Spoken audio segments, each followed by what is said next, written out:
guys, welcome back to another lesson.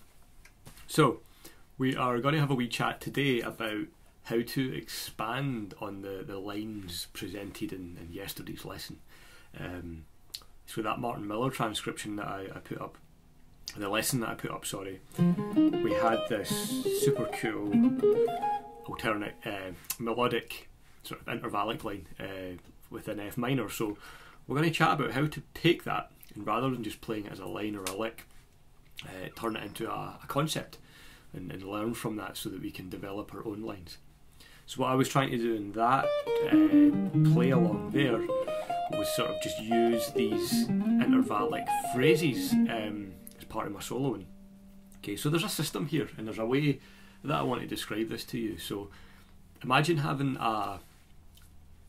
one of these little shapes. If you're making a cake, right, and you put the stencil in to cut out a love heart or whatever it is you're making, you put that anywhere and that shape remains exactly the same. Okay, and that's sort of what we're doing here. Imagine having a stencil, okay, or a little template, and our template in this case is the A, G and the E string. 2 on the A, 2 on the G, 2 on the E.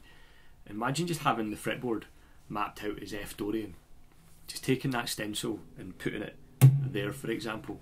Your job from that is to, from that shape, only take the notes of the F Dorian.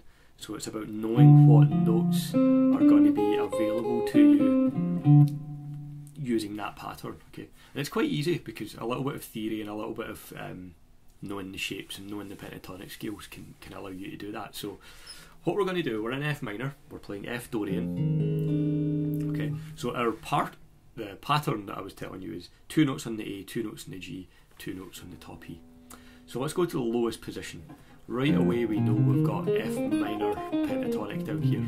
Okay, so let's just play that pattern, or the template, from that scale. So you can see quite quickly that you would have that 2 notes on the A, 2 notes on the G, 2 notes on the E. Okay, so that's our pattern. Then what we want to do is go to the next position. So we went 1-3 on the A string. Let's start on the 3rd fret. So what you have to think about is, okay, well, I've got A major 7 here, okay, A flat major 7, sorry. Okay, you've also got C minor as an option when you're dealing with F Dorian. Okay, you've also got G minor as well. Okay, so similar pattern. You're just changing some of the notes to fit with the particular arpeggio that you want to use. So we'll stick with C minor 7 just for now. Okay. So F minor, C minor. Then the next note is the E flat, okay, because that was the second note in that second phrase. From here we know we've got an E flat major 7 arpeggio that we can play.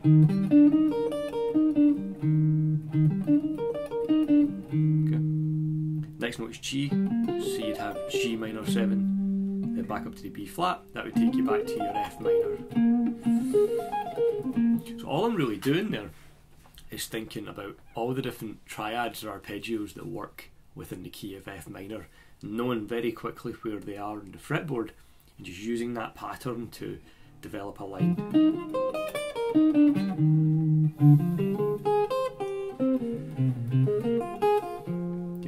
So it's quite interesting. There isn't a strict formula to it. The main thing is that you're sticking to that pattern, or that string skipping pattern, and you get some interesting results. So if I just play that really slowly for you, that's your F minor, C minor, E flat major 7, G minor 7, back to F.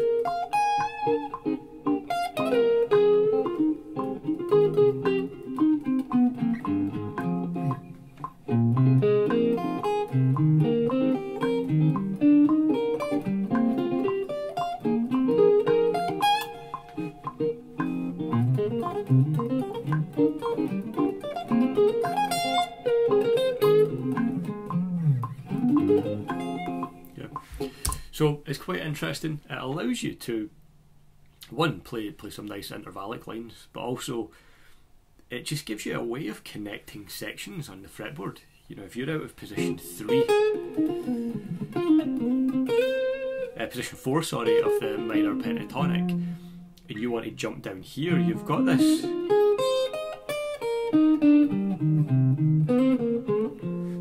You've got this nice way of doing it.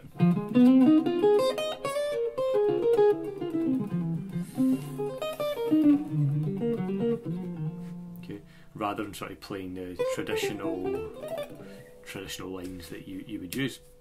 So it just gives you a nice intervallic template to work with. If you listen to people like Karl Verheyen, you see them doing that a hell of a lot, you know, using wide intervallic shapes to jump around the fretboard. And it's nice, you know, it gives you a lot of nice extensions as well. So when you're dealing with the F, you've got the 11, the 5th, you've got the minor 3rd, you've got the 11, you've got the root, the 3rd, 5, the 7, the 11, the 5, the 9, and then the 11 on top. So the C minor works quite well. Major 7th, the 9, major 13 at the 6th, flat 7, the 11, back to the 13. In G, you've got the 9, the 11, the 5th, the 13. Sorry, the 9, the 11, the root, the 9, okay, 13, root.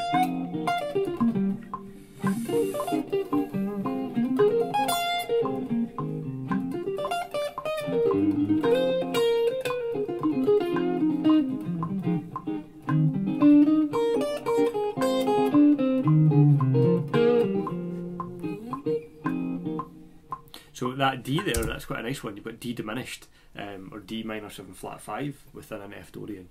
So you could play your D. That's quite nice.